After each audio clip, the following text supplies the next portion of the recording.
better time to talk about breastfeeding, pumping, and breast milk than when I'm actually working with my breast milk. I love to do the pitcher method, which is basically when you just save up some milk in the fridge and then bag it at the end of the day. I messed up and I put this at the very back of my fridge, and my fridge is freezing right now. The setting is off. So I have crystals in my breast milk, but it doesn't matter. It's going right in the freezer, pumped today. Doesn't matter at all. But I might try to bag throughout the day tomorrow.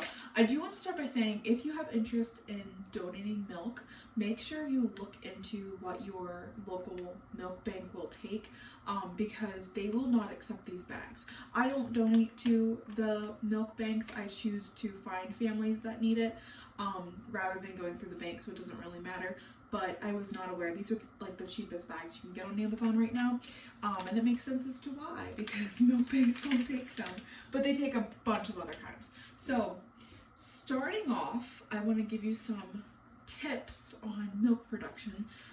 My littlest is 10 months old.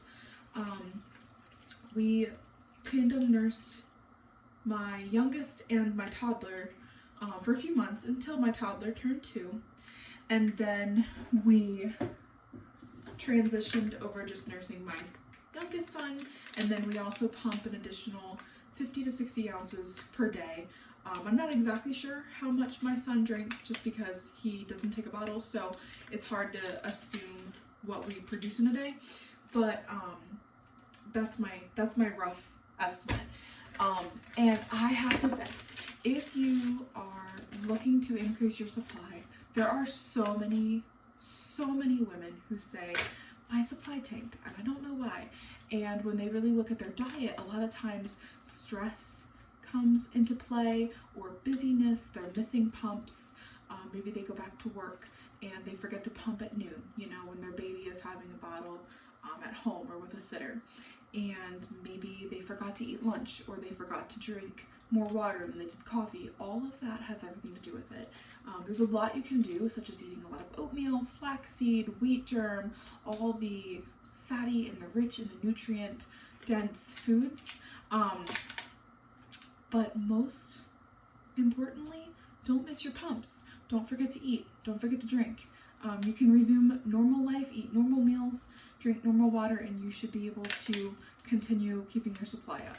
It's usually when you start missing pumps, or your schedule changes, baby's schedule changes, baby starts sleeping through the night, maybe you're not pumping during the night and you might notice a change.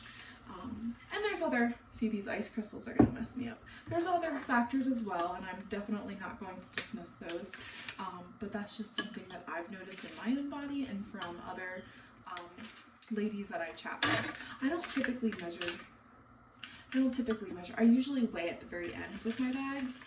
I'm not too picky. I've been doing this for too long to be picky. It can get really exhausting. So another tip that I have for milk production is, I am busy. Even though I don't work, I am home. I am constantly doing laundry, dishes, yada yada. So I use, where did it go? I use a portable pump. I like the Lancino one. I find that one to be the strongest portable. It works for me because I have a really strong letdown. Not everybody has a really strong letdown. So if you're struggling with going back to work and your milk supply, make sure you're opting for a plug-in pump. A medical grade Medela plug-in pump is going to be the best. And if you're having trouble affording something like that, insurance always covers your first pump. Rumor has it, insurance covers a pump for every year you've been breastfeeding. I haven't found that to be true. I haven't really looked into that enough. But they will supply you at least one pump in your childbearing years. All you have to do is just put in a claim for it, basically prove that you're either pregnant or having a baby or had a baby. Boom, they'll send you it like the next day, which is fabulous, especially for those bowling on a budget.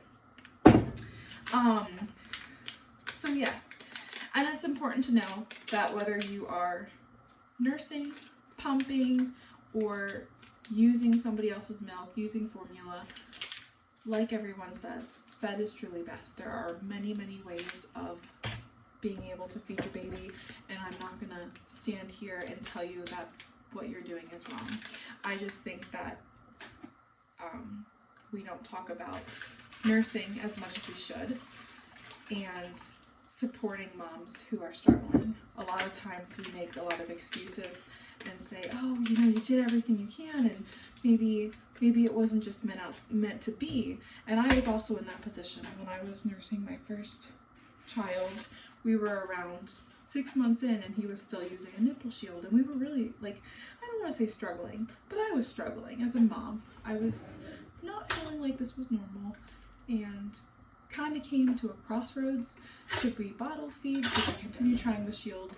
And I had a friend give me some advice, and within days he latched, and since then we had no issues. And if it wasn't for that friend coming alongside and giving some advice, I don't know where we would be right now. I love nursing, I love pumping, I love breastfeeding, but you never know. You know, it can be discouraging, and if you don't push through that discouragement, you don't know where that might lead you. Postpartum is hard. Adding in nursing and breastfeeding doesn't make it any easier. So I was also going to share, when I first started this, I did not realize, I like these colored ones, I did not realize that you could put your pump parts in the fridge for up to 2 days before washing them. Now they do recommend that you rinse them, so like you saw me, I just emptied this one. I'll give this one a rinse with some hot water and then stick it in the fridge. But as far as scrubbing it and sanitizing it, I can wait until 2 days. That has really saved me. They will say, and when I say day, it's the recommended.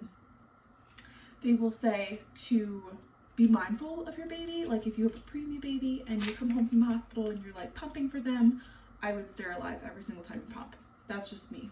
But I risk it, you know. But if your baby is more mature, or you're just trying to stock the freezer for when you're maybe giving them a sippy when they're over 1 or whatnot, you're fine to put it in the fridge for a few days. Same with the pitcher method. Milk can stay in the fridge for up to 4 days, which is crazy. 4 days. I did not realize it was that long. And I think it can even sit on your counter for like 4 to 6 hours as well before going in the fridge. So don't be too hard on yourself if time gets away from you and you realize that your milk is sitting on the counter. Don't waste it. It's still fine. If your milk is in the freezer and gets thawed a little bit and it still has ice crystals in it, it's fine to be used or refrozen. I usually, if you find it and you refreeze it, you want to use it quicker than all of your older stuff, but it's still fine. So don't let anybody tell you it's not. But all right, I'm trying to think if there was anything else that I wanted to share. I am always open to answering questions, even though we've only been nursing, pumping for two and a half years, almost 3 years. I feel like I've been through so much and just want to give suggestions and help others. So anyway, I find instead of just measuring out, like, because these you can't measure with bags, it's very off. You'll never get a correct measurement. But you could measure with a cup, with like a measuring cup, or like those Medela cups. Or stick them all on a scale, and that's 36.4 ounces. Where is my bags? I usually try to do even 50-ounce bags, but for the sake of just getting it in the freezer and out of my freezer up here. Oh, actually there is some in here. We can add these too. This is just from the last, oh goodness, 2 days. So we can just throw these on here as well. It's not going to make 50. Very close though. 46.6.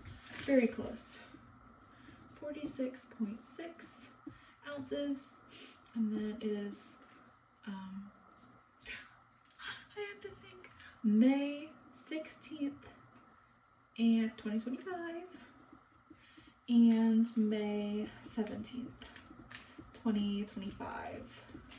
And then I have one more pump tonight, but I'm still going to take this down and stick it in the freezer. And the next pump will just get thrown into tomorrow's bag. So we'll see how that goes. But yeah, I think that's everything I wanted to share. Don't be discouraged if your supply seems like it's fluctuating. If your baby is less than 3 months also, your body is still figuring out how much you need to pump or produce for baby. It usually plateaus around that 12-week mark, and it can be a little scary. You might not feel as full, but baby is still getting plenty. Baby is more productive than your pump will be. Even the strongest wool pump won't pump as much as baby will when baby's latching. So it can be really hard to tell how much they're actually getting. The best way, if your baby is really young and you have doubts about how much they're eating, is to weigh baby first, nurse, and then weigh baby again. And you might be really surprised at how many ounces they're eating. So I hope this is kind of helpful. Again, if you have any questions at all, it's really hard to chat with me through YouTube, so find us on Instagram, and I'm quite responsive in my messages. I love talking to people, and we are still figuring out the whole side of YouTube. So I know this isn't the most professional looking video, but we're figuring it out, and we're figuring out how to edit and all the good things like that. So this is how it goes into their freezer, and then when the moms get it, they can know which bags they need to use first, how many ounces are in there, yada yada.